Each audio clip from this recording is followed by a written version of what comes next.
तो ये डेरिवेशन है तुम्हारा बायो-सैवर्ट के नियम का अनुप्रयोग है। ठीक है, डेरिवेशन क्या है? धारावाही वृत्ताकार लूप या कुंडली की अक्ष के अनुदिश चुंबकीय क्षेत्र।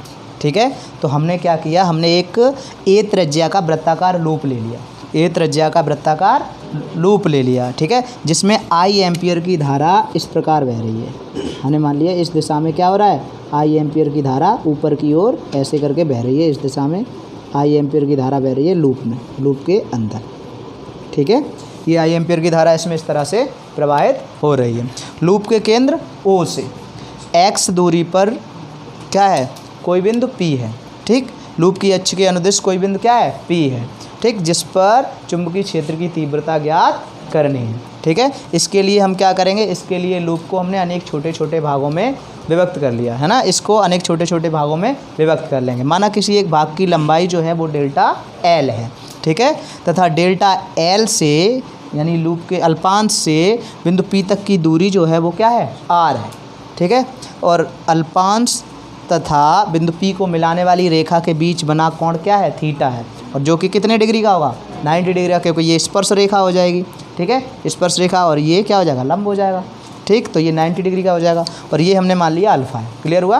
तो अब देखो बायो-सैवर्ट के नियम के अनुसार तो क्या हो जाएगा, इधर ध्यान से देखो, बायो-सैवर्ट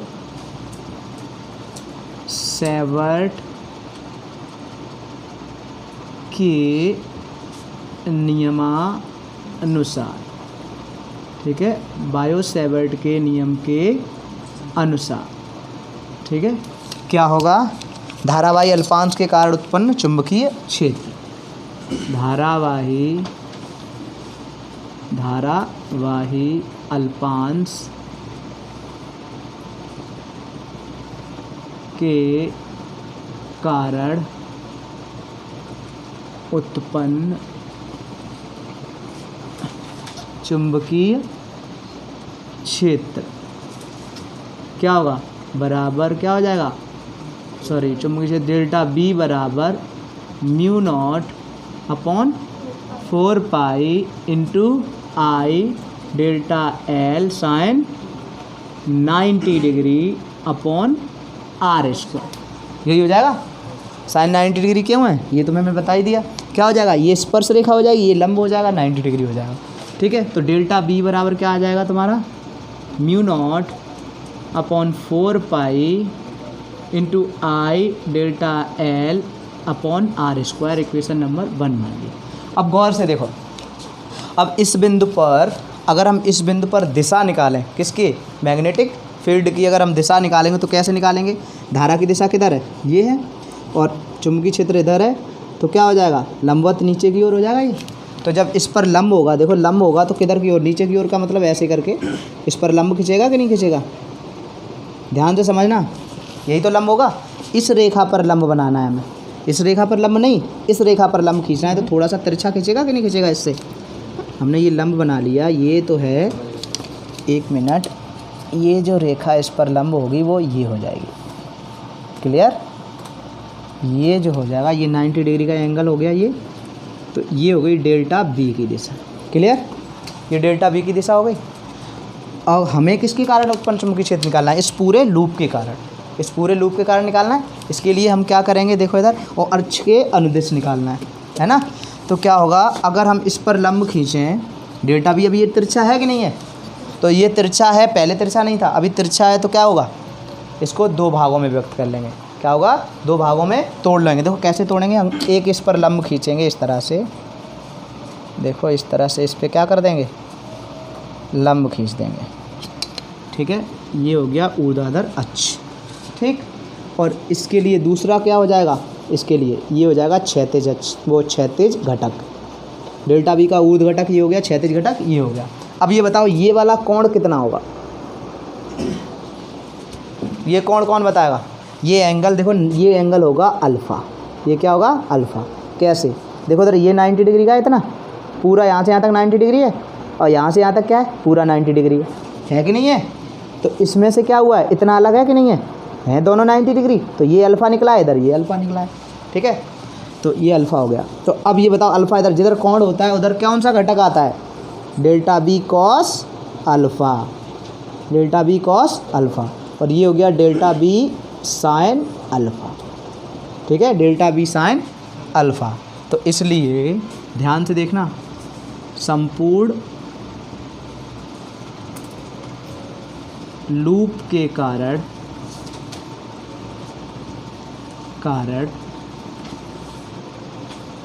उत्पन्न चुंबकीय क्षेत्र।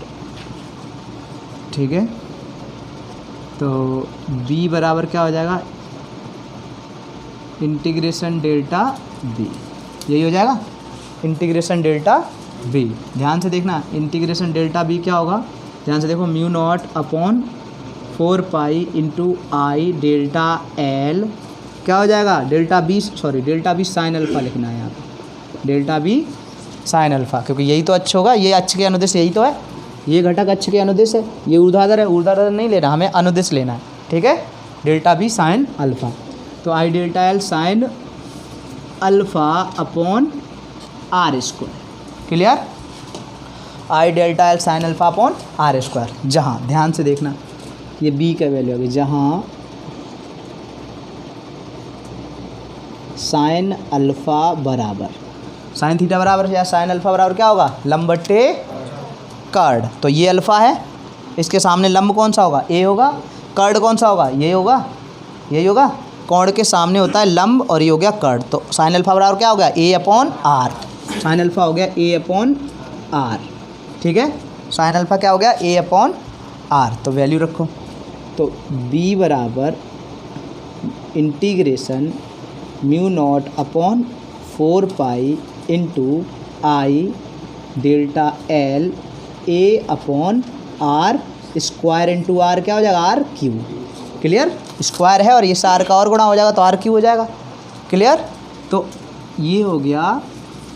ठीक है, अभी आर की वैल्यू और ले लो, देखो ये आर है, आर भी अपनी तरफ से माना था, इस बार हमारे पास ये वेरिएबल ये दिया हुआ है और ये दिया हुआ है, इसको हमें हटाना है, रिमूव करना है। तो यहाँ से अगर हम आर बराबर निकालें तो क्या हो जाएगा, ये कर्ड है ना, तो आर बराबर क्या निकलेगा, कर्ड स्क्वायर, या कर्ड बराबर क्या होता है, अंडर रूट में लंब स्क्वायर प्लस आधार स्क्वायर। तो लंब क्या है, ए स्क्वायर प्लस एक्स स्क्वायर, यही हो जाएगा आर। समझ में आया कि नहीं आया, कर्ड बराबर क्या है, अंडर रूट में ए स्क्वायर प्लस एक्स स्क्वायर, लंब स्क्वायर प्लस आधार स्क्वायर। तो आर की जगह पर ये रख दो, तो ये आ जाएगा, देखो ठीक है, mu not upon 4 pi into I A upon R Q की जगह क्या लिखेंगे, ये A square plus X square की पावर कितनी होगी बताओ, 3 पड़ी है ना, 3, और ये देखो आधी पावर ये बट्टे कितनी हो जाएगी, 2। समझ में आया, 3/2 कैसे हो गया, ये पावर कितनी है, 3 और ये पावर कितनी है, आधी, तो 3/2 हो गया ये। ठीक है, इंटीग्रेशन कितना बचा, integration delta L, integration delta L. Clear, अब देखो क्या हो जाएगा, देखो mu not upon 4 pi into I A upon A square plus X square की power 3/2 into integration delta L बराबर क्या हो जाएगा, 2 पाई ए, 2 पाई ए हो जाएगा। तो इसकी जगह क्या लिख देंगे यहाँ पे, 2 पाई ए। तो 2 पाई से, यानी 2 पाई से ये कट जाएगा 2 बार। ठीक है, और ए क्या हो जाएगा, ए स्क्वायर, इसलिए तुम्हारा ये आ जाएगा लास्ट डेरिवेशन, यहाँ पे लिख दे रहे हैं, लास्ट में आ जाएगा चुंबकीय क्षेत्र बी बराबर म्यू नॉट अपॉन कितना बचा, 2 इंटू आई ए स्क्वायर हो जाएगा, ये ए और ये ए कितना हो जाएगा, आई ए स्क्वायर अपॉन क्या हो जाएगा, ए स्क्वायर प्लस एक्स स्क्वायर की पावर 3/2। ये आ गया लूप के कारण उत्पन्न चुंबकीय क्षेत्र, किसके, अक्ष के अनुदेश। समझ में आया, क्लियर हुआ। वीडियो को 2 बार चला के देख लेना, काम हो जाएगा। ठीक है, इधर देखो एक और चीज़, बी बराबर mu not upon 2 into I A square, और ये हो गया आई ए square upon A square plus X square की पावर 3/2। अगर कुंडली के कारण उत्पन्न चुंबकीय क्षेत्र निकालना है जिसमें n फेरे हैं तो क्या होगा, n का इसमें मल्टीप्लाई हो जाएगा। क्लियर, अभी जगह नहीं है, इतने में ही